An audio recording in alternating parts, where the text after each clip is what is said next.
Welcome to Your Pharmacy Career podcast, proudly brought to you by Ravens Recruitment, Australia's leading specialist pharmacy recruitment agency. The podcast series has been created to shine a light on the diverse and inspiring careers of Australia's pharmacists. Each episode will focus on the varied career opportunities within the pharmacy industry by exploring the career paths taken by leaders in the fields of community pharmacy, hospital, industry, government and professional organisations. Careers never follow a defined path. Everyone's story is different and unique in their own way. The podcast series will help you discover the world of opportunities that exist and reveal pathways to achieve your dreams and aspirations. Whether you are a pharmacy student, early career pharmacist, or simply looking for a change at any stage of your career, the podcast series is designed to help you navigate ways into a career and a life that you love. Your host of the podcast series is Ali Su. Ali, herself a pharmacist, is now the founder of Global Pharmacy Entrepreneurs and a passionate advocate for pharmacists to grow, innovate, excel, and make a lasting impact in the world. It's now over to our host, Ali Su. Welcome to Your Pharmacy Career Podcast. I'm Ali Su. Last episode, we were honoured to meet PSA Queensland Pharmacist of the Year 2021 award winner Bridget Torteman. Bridget shared her pharmacy journey with us, spanning her early career days to her current role as the COO of White Retail Group and White Medical Group.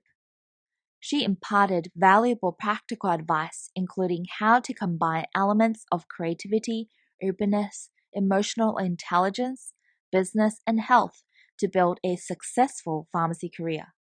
In this episode, we're excited to be joined by Sam Turner, the operational manager of digital health company Scrypt. Sam has been in the industry since he was 14. From an early age, he was influenced by many great pharmacists and pharmacy owners. During this interview, Sam shared his intriguing journey in the pharmacy world from a student leader, an active networker, a pharmacy manager, a locum pharmacist, PSA Queensland branch committee member, to becoming the operational manager at the digital health company Scrypt. He shared with us his challenges, advice, and tips to achieving the successful pharmacy career that he has today. If you are a pharmacy student, an early career pharmacist, you will definitely gain many insights into Sam's diverse experiences. Without further ado, let's welcome Sam. Hey Sam, how are you today? Good, Ali. Thanks. Welcome to Your Pharmacy Career podcast. We can't wait to get to know your story. You have over 10 years of pharmacy experience as a manager, locum pharmacist. You're also involved extensively in professional organizations, industry representation over the last 5 years, including Pharmaceutical Society of Australia, Pharmacy Development Australia, Digital Health Agency. So when and how did you decide to pursue a career in pharmacy? Yeah, it's a good question. I guess my over 10 years experience takes me back almost to my student and even before then, high school days where I was 14 years old at the Terry White Chemist in the Myer Centre, 2008. I was a part of this. That was the year after I started and we got the Pharmacy of the Year, the Guild Pharmacy of the Year. So I was surrounded by some really amazing people at that pharmacy, and being one of White's pharmacies with Cos Glavos and people like Aaron D'Souza and Tim Hodgson and Dean Todderman, they were some people that I really looked up to throughout my student years. So I stayed there straight after high school. I did a year of exercise science, so I didn't always want to be a pharmacist. A year of exercise science, and then realized when I got a bit more experience in the store that I guess I really enjoyed pharmacy. I thought I was, kind of good at it. So yeah, I decided to pursue a career in pharmacy, and throughout uni, I was told from the beginning with the people that I was surrounded just to get involved as much as I can. And I really took the opportunity at university to get involved in both the student organizations and then professional societies and go to as many events as I could. And that really helped blossom, I guess, my career and my network and friends and colleagues that I was able to make that led me to everything else. So, yeah. Well, while you're at university, you're heavily involved with student leadership, the QUT Pharmacy Student Association president. You're also the national president of National Australian Pharmacy Student Society. So what are some skill sets you picked up as a student leader? Getting involved in organizations and learning things like committee, governance structure, all of those kind of things really allowed me to understand how I can collaborate in a team at an effective level. So you always learn teamwork in things like high school, or you learn teamwork in sort of group assignments and just basic sort of life skills. But realistically, from a strategic point perspective, if you're looking at actually trying to understand how organizations work, how businesses actually run, and how, at a quite a high level things can actually get achieved, it's really important to sort of surround yourself in situations where you can work collaboratively with people that have, a really good experience. So even as a student, when I was going to a PLF meeting, which is the Pharmacy Liaison Forum, that have representatives from each organization there, or if it were just sitting in on a PSA branch committee meeting for the Queensland committee at the time, seeing how those operated and how things worked successfully and how things worked maybe not as successfully in some circumstances, allowed me to sort of learn and work out, okay, well, if I'm going to get involved in these things, how can I make them work in my working environments as well? So the skills, to come back to your question, I guess are pretty intangible. You don't learn that in the four walls of a pharmacy. And that, I guess, enabled me to sort of do things slightly outside the four walls, like what, I'm doing at the moment. First year out and be the pharmacy manager, what did you learn from that experience, and also transition from a pharmacist to a pharmacy manager? Yeah, totally. I mean, it did help having a good background in community pharmacy, sort of understanding all areas of the business, coming from, the young girl or guy working at the front counter to the students that you might have working under you.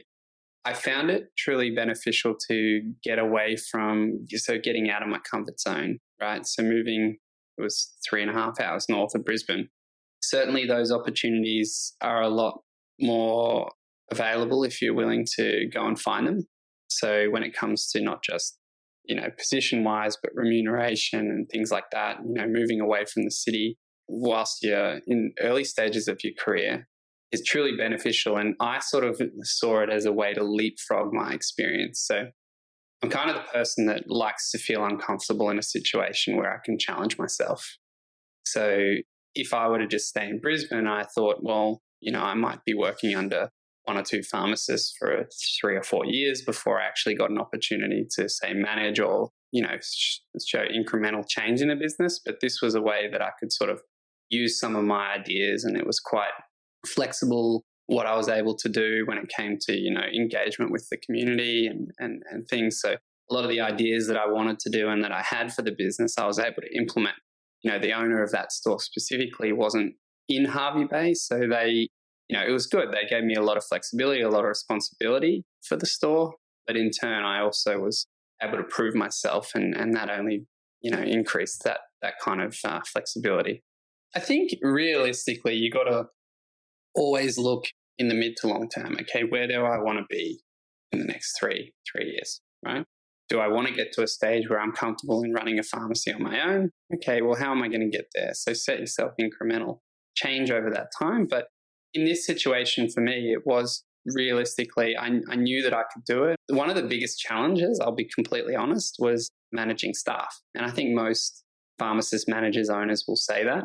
Everything else kind of comes naturally when you're a pharmacist, or when you're a good pharmacist, you tend to, pick up things like clinical and customer service, and that, it all comes naturally to most of us. But dealing in team environments where you've got people of different, age and different backgrounds, and some of them are just there to get their paycheck and probably don't want them in your business for very long, and some of them will do anything to help you out. So I found, learning about how I could assist or how I could manage the team was probably one of the most challenging but rewarding things that I learned during that period. And if I wasn't in the position of being the store manager, then I probably would have let a lot of it go, or not had the ability to actually, get that experience. So that skill set is also really important for you today. Now you're the operational manager. Yeah. What is Scrypt Venture? Scrypt Venture, it's Originally, it was built from an idea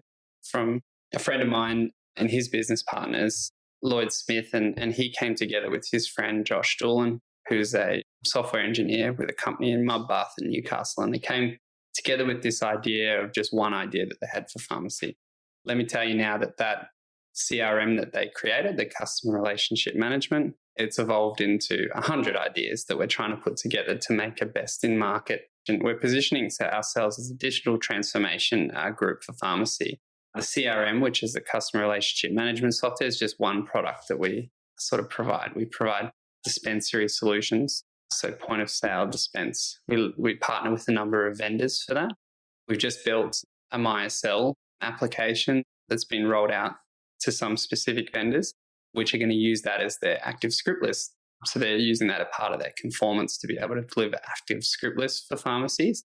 There are other players out there that are doing things similar. The difference in what we're trying to provide at Scrypt is, I guess, modernized cloud-based structure. So it's making it easy for the pharmacy to engage with. It's not clunky. It's not, old tech. It's actually something that's exciting, and we want to delight customers that use our product as well. So how did you get into that space? I mean, I've always had an interest in digital health, especially in pharmacy. So back when probably 3 or 4 years ago, and they were starting to roll out heavily the My Health record through the ADHA, the Australian Digital Health Agency, they tried to create a network where we had pharmacists from all around Australia who had interests or some background in digitalization. And so that kind of gave me the first glimpse of what the government's spending money on with regard to digital health, but also what pharmacy's focus was on in digital health as well. And so to be a part of that at the time, and the My Health record was one thing, it gave me a good understanding of what some of the gaps and, I guess, barriers or things that were preventing it from doing well. So it gave me some insight in that as well. But realistically, when I came home from overseas last year, I'd been doing a lot of locuming. So for 2 or 3 years, I'd been on and off sort of locuming, but I'd also been doing a lot of travel, which was really quite beneficial for myself and my partner. We went overseas and we were in Canada for close to 2 years. And I was locuming around. I didn't really know what. I was looking for the right opportunity. It was the midst of COVID, and I was like, just apply for a full-time job in a pharmacy. And I didn't know if it was the right trajectory as to where I wanted to go. But this opportunity came about from a friend of mine who is the founder of the company. And he sort of said, look, I need a bit of help at the moment. You'd be perfect from an engagement perspective with your background. We need someone with context because we've got some amazing people a part of the team, but to have another pharmacist was really supportive for him.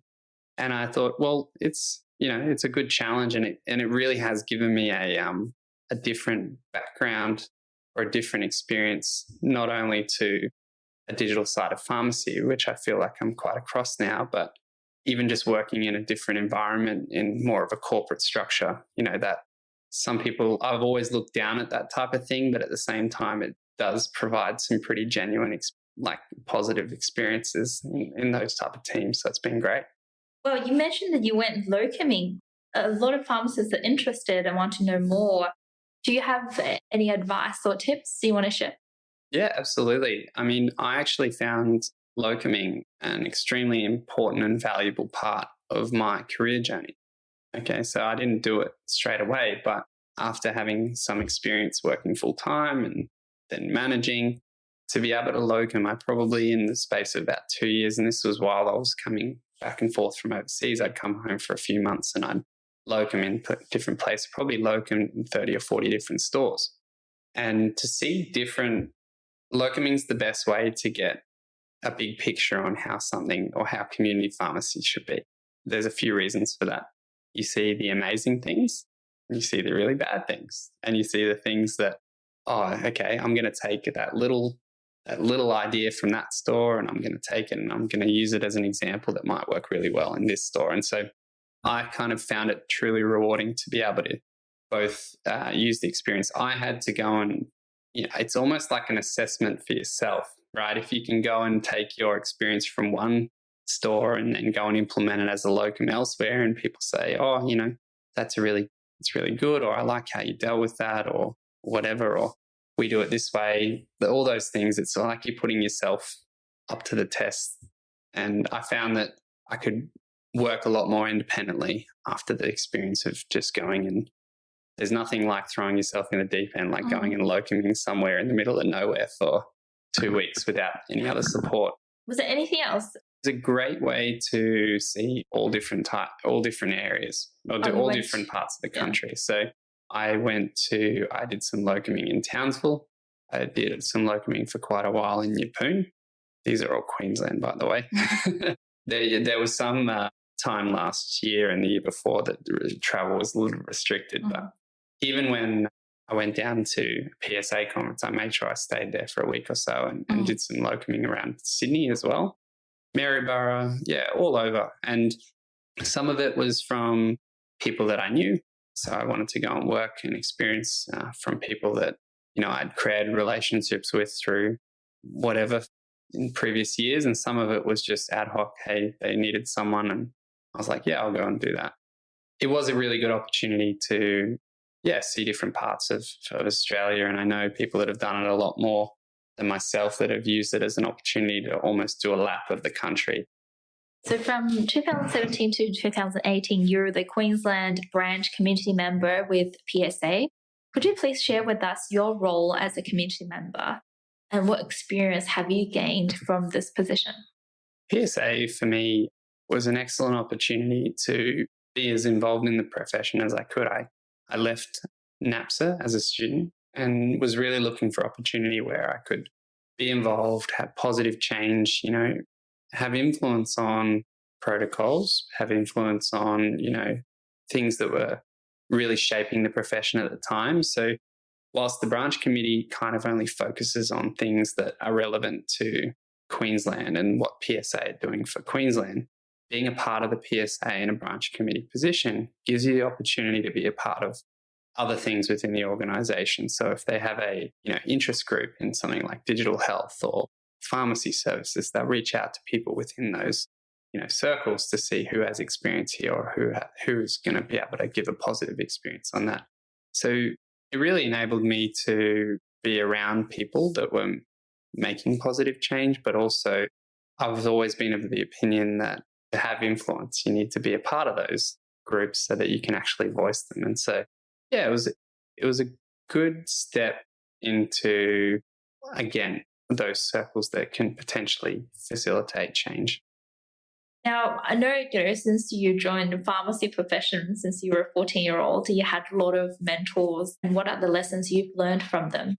It's a really good question. And I wouldn't say there's been one person that has significantly impacted me more than others. It's been a group of people. And at different stages of my career, I've always lent on others to sort of guide me and get advice. And I've always found that, whether it was at NAPSA and, keeping in close contact with, previous people that had been in my position at the time, or whether it was student and looking at, pharmacists who I wanted to be like, there's been some significant mentors in my career.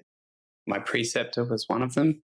She's the best pharmacist I know. And I'm not just saying that. It's because I knew that when I'd had an experience throughout university where I had a number of people that would have been great preceptors, but I knew that I wanted to learn from that pharmacist. And after that, it was also, there were people in business who'd owned pharmacies who I still look up to and say, okay, well, if I'm going to go down that path, I'm going to ask them lots of questions. But some of the best advice that I've been given, and it's been consistent with a lot of these mentors in some circumstances, is that you got to put yourself out there.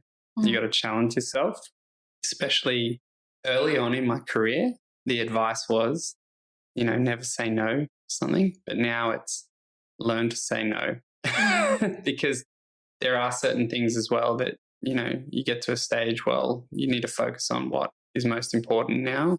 And, one thing I learned, and it was before I went overseas, was that sometimes juggling too many things at once isn't always the best thing. It's nice to do at the start of your career, but you really need to sort of zone in and say, okay, well, how am I going to be successful now? And what do I need to focus on to ensure that happens? Coming straight out of uni, though, I would say getting involved as much as you can. And for the early career pharmacists out there, if I hadn't have done all the things that I did during university and straight after leaving, I wouldn't have some of the opportunities that I'm honing in on now. And I guess that's what I'm taking away from those experiences. And you're such a great networker. So can you share with us your tips, advice on networking? Yeah, I actually had more confidence networking when I was a student than probably I do now. Not in a sense that I'm not. I guess I was just so enthusiastic and so out there that I wanted to go out and I wanted to meet all the amazing people. The one thing that I did a lot, especially when I was at NAPSA and when I was starting to meet people that were quite influential within the profession, is know a lot about what they've done so that I could ask questions, things that interest me or things that I'd stay up to date with a lot of pharmacy news, and I would see and make sure I knew what was going on and when. Because over time, the rest comes naturally if you know what's happening in the industry and what's happening in the profession, because, it's all can become quite relatable. So I think that all came from just a true interest. Like, we're all interested in pharmacy. We're all interested in our jobs. Some of us aren't. But I was truly interested in things that, were going on in the profession. And I wanted to make sure that I knew the latest and that I spoke to people. So it sounds silly. When I was a student, I would sometimes write down things before I would go and have a meeting with a certain person.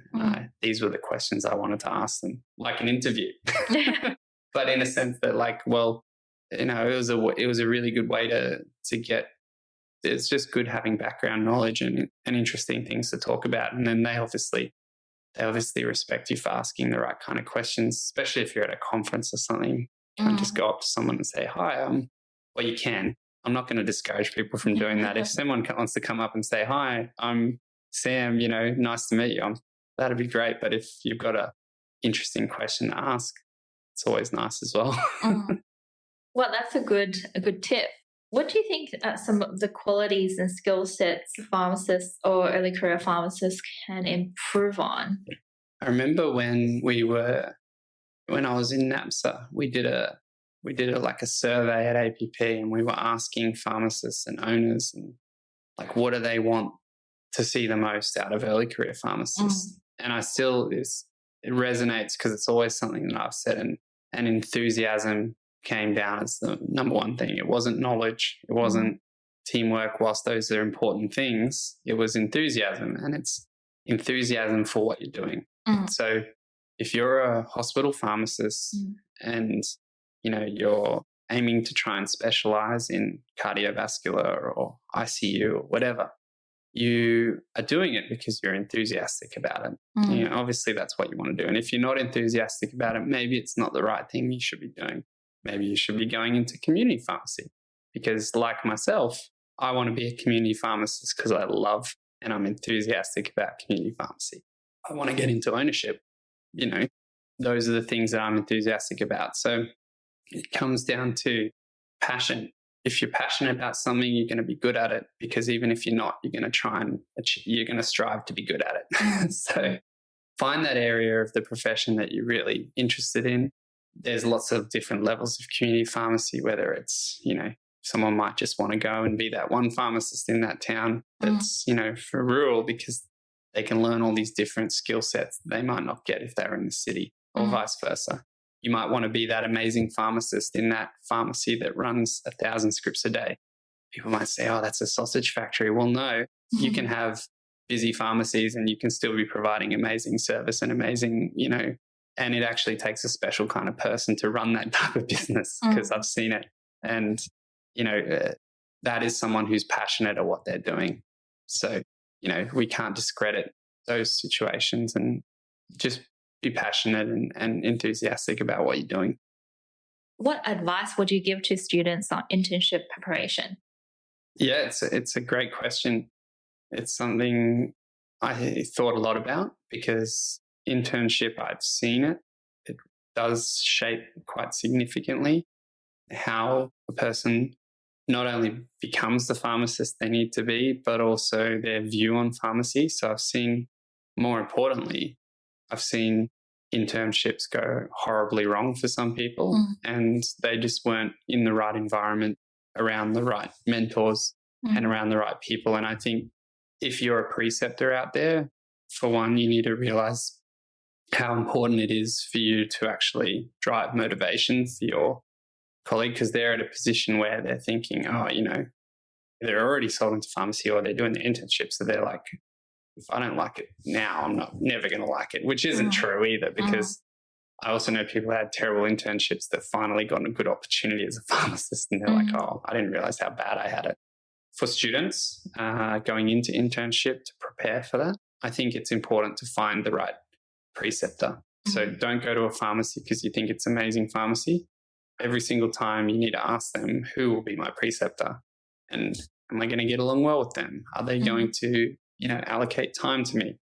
It's so important because essentially they're the ones shaping the kind of practice. And, are they doing the right things? You want to learn good habits as well. And more importantly, when it comes to preparing for the actual year, have time away from pharmacy. Sometimes people think, oh, I'm working Monday to Friday and then I got to study. Okay. Keep your AMH beside your bed, pick it up, read a chapter before you go to bed. That was how I studied. I found that understanding was the best way, and navigating resources, etc. But make sure that you've got time in your week just to not think about pharmacy. And that comes to early career pharmacists as well.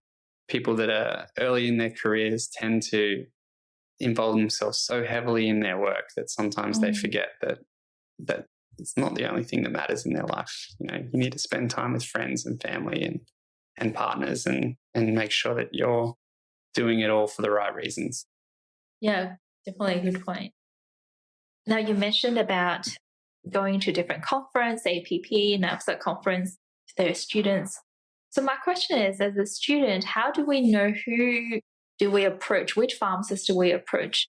And especially earlier in our career, we don't know exactly our path and where we want to go, our goal is. What's the best way to find the right mentor?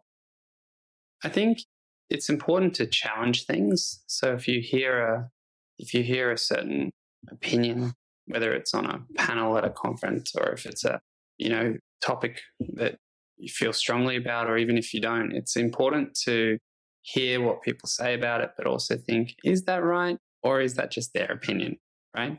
So what I'm trying to get at there is that people like to be challenged. So sometimes in a networking situation, if there's the ability to create a conversation by saying, oh, what did you think about this? My thoughts are actually, I think this, people will see that as an intellectual response, right? So create your own opinion about things before you just absorb what others are saying.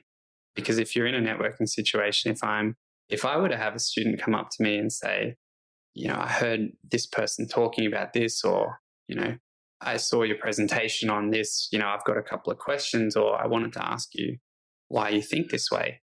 It means that they've actually, you could tell for one that they're engaged, that they've, made up their own opinion about something, but they're also willing to talk about it. And that's the best way to network, is discuss and learn from each other and collaborate and come to conclusions. And they won't always be the same. But I do find sometimes students get a little bit nervous, or they get in awe of a experienced pharmacist or someone who seems confident in what they're talking about, and they'll just sort of nod and accept. But if they can challenge certain things, or agree as to why they agree, or communicate as to why they agree with what this person's saying, then I think that's, that shows a difference to just, you can break a little bit out of the mold there. It is important to read more about what's happening in the industry. I read more pharmacy news as a student than I did any time after. It was like, okay, I've got my 3 years and I've got to learn all things I can at uni so I can learn to be a pharmacist.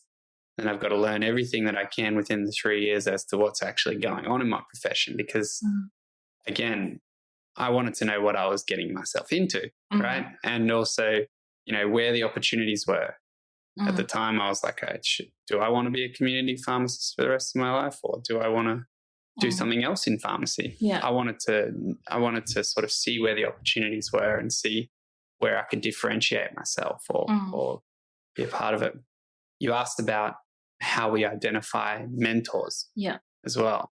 I think it comes back to, for a student that may not have a lot of experience in community pharmacy, they probably just got to they would have to talk to some of their friends or some of the people that they know in the industry as to try and get referrals, because it is hard just walking into a pharmacy and saying, or there's a job advertisement, they're looking for an intern, and you think, this is my only chance. I guarantee you majority of internships that are offered aren't advertised.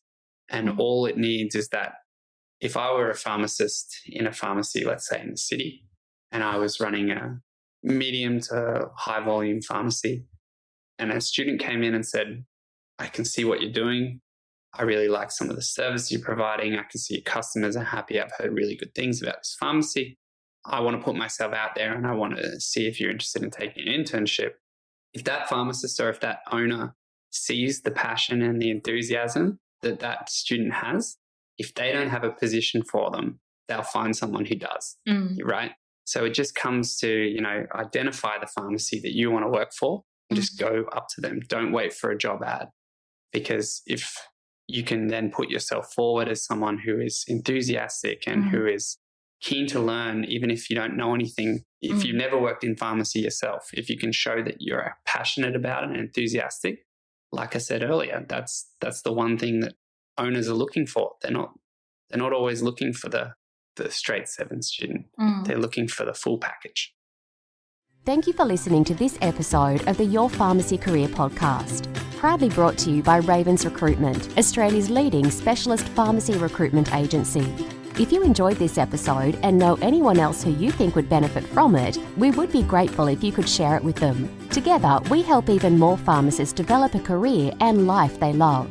If you have any questions or suggestions about future podcast episodes, please reach out to us via email info@ravensrecruitment.com.au.